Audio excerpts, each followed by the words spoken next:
এটা হচ্ছে যে আমি তো কলকাতায় ছিলাম, কলকাতা থেকে ফেরার পথে শুনলাম আমার মিটিং ছিল বিধানসভায়।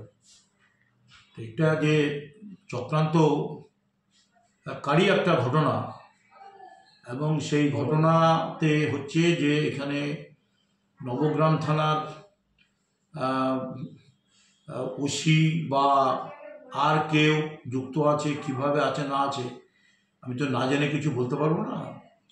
তবে ঘটনাটা যারাই করুক, এটা একটা চক্রান্ত ষড়যন্ত্রকারী একটা ঘটনা হিসাবে এই এফআইআরটা পাঠিয়েছিল, এবং সেটা কোর্টে প্রমাণও হয়ে গেছে আজ যে সেটা মিথ্যা, সেটা ষড়যন্ত্র একটা প্রমাণ হয়ে গেছে।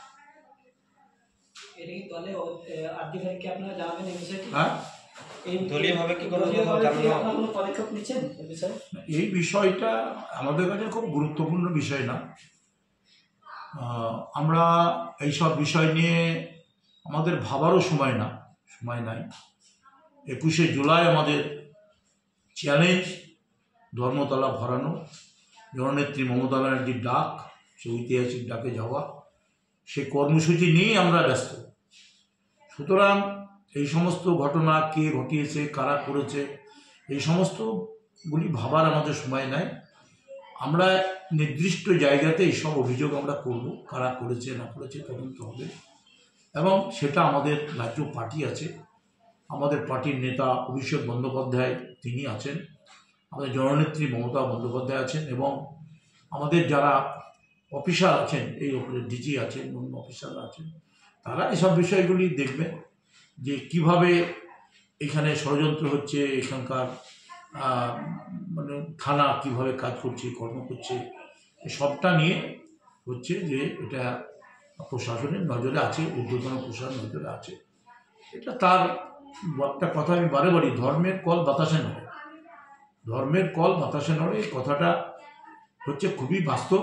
এটা বাপ ঠাকুর দ্বারা বলতো, আবার সেটাই প্রমাণিত হলো আজকে কোর্টেও, সেটাও প্রমাণিত হলো।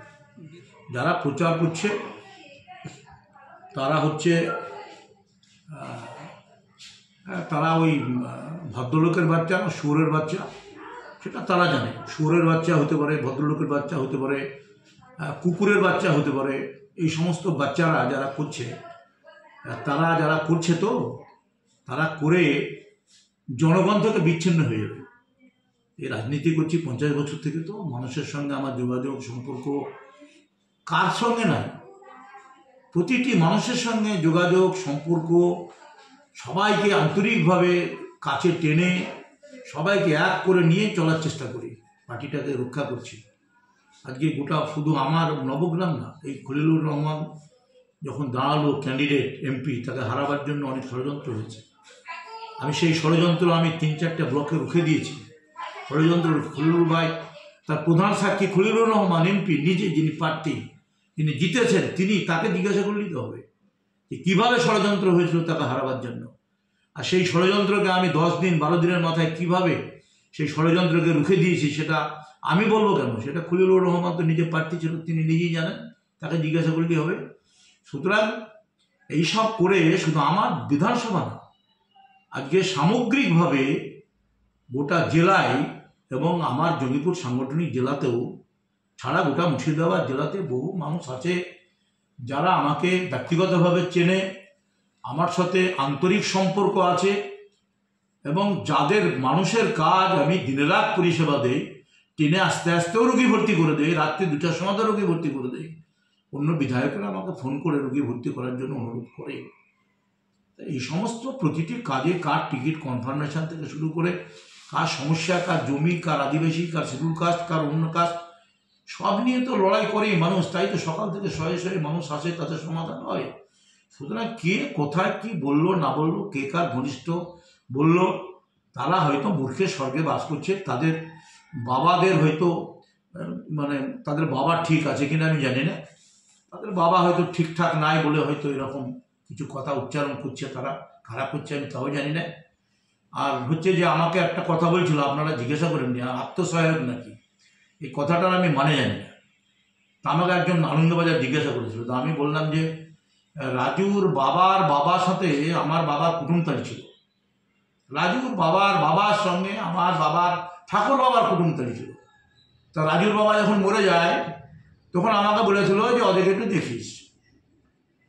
তা ফ্যামিলিটাকে একটু দেখি, আর বাবা নাই, একটু দেখি ফ্যামিলিটাকে দেখি। বহু ফ্যামিলি দেখছি, সকালবেলায় 100টা ফ্যামিলি আমার কাছে আসা, তাদেরকে দেখতে হয়। আর আত্মসহায়কের মানে কি, যে বলেছে যে সে মানুষের বাচ্চা না কোনো মানে মানে কার বাচ্চা, ভেড়ার বাচ্চা না পাঁঠার বাচ্চা, সেই বাচ্চা বলতে পারবে আত্মসহায়কের মানেটা কি, সে বলতে পারবে, সেটা বলতে পারবে। এবং এটা হচ্ছে এই যারা করে বেড়াচ্ছে না, এরা করে বেড়াচ্ছে, মানুষ এদের ক্ষমা করবে না। মানুষ এদের এমন জবাব দেবে সেদিনকে ওরা রাস্তা খুঁজে পাবে না, রাস্তা খুঁজে পাবে না সেদিনকে, বলে দিলাম, সেদিনকে রাস্তা খুঁজে পাবে না যারা করে বেড়াচ্ছে। আর মানুষ তৃণমূল কংগ্রেসের সঙ্গে আছে, মানুষ বিধায়ক হিসাবে আমার উপরে ভরসা করে, এবং জননেত্রী মমতা ব্যানার্জি আজকে তা রক্ষা করা, পার্টিকে রক্ষা করা, সরকারকে রক্ষা করা, প্রতিনিয়ত আজকে সেই কাজ করে যাচ্ছি। আর যারা এই সমস্ত কাজ, যাদের কোনো কাজ নাই, যারা এই সমস্ত কাজ করে, শুধু এই ব্লকে না, বিভিন্ন ব্লকে এইসব করে বেড়াচ্ছে, আমি নাম বলবো না, নির্দিষ্ট স্থানে অভিযোগ করবো, যারা করে বেড়াচ্ছে, পার্টিকে ভাঙছে, খড়গ্রাম ভাঙছে, সাগরদিঘির চেষ্টা করছে, এখানে চেষ্টা করছে, জঙ্গিপুরের চেষ্টা করছে, ওই রঘুনাথগঞ্জের চেষ্টা করছে, পারাক্কায় চেষ্টা করছে, অনেক সব জায়গায় লালগোলায় চেষ্টা করছে, যারা এই সমস্ত করার জন্য চেষ্টা করছে, যারা না, তাদের হচ্ছে যে আগামী দিন তাদের এই তৃণমূল কংগ্রেসে তাদের জায়গা থাকবে না। ওইসব সংগঠন সব বলছে তো মেলা আছে, এই দলে যারা প্রকৃত পার্টি, মানুষের সঙ্গে যারা আছে, দিদির দলের সঙ্গে যারা আছে, তারাই পার্টিতে থাকবে, বাকি সব আস্থা করে চলে যাবে।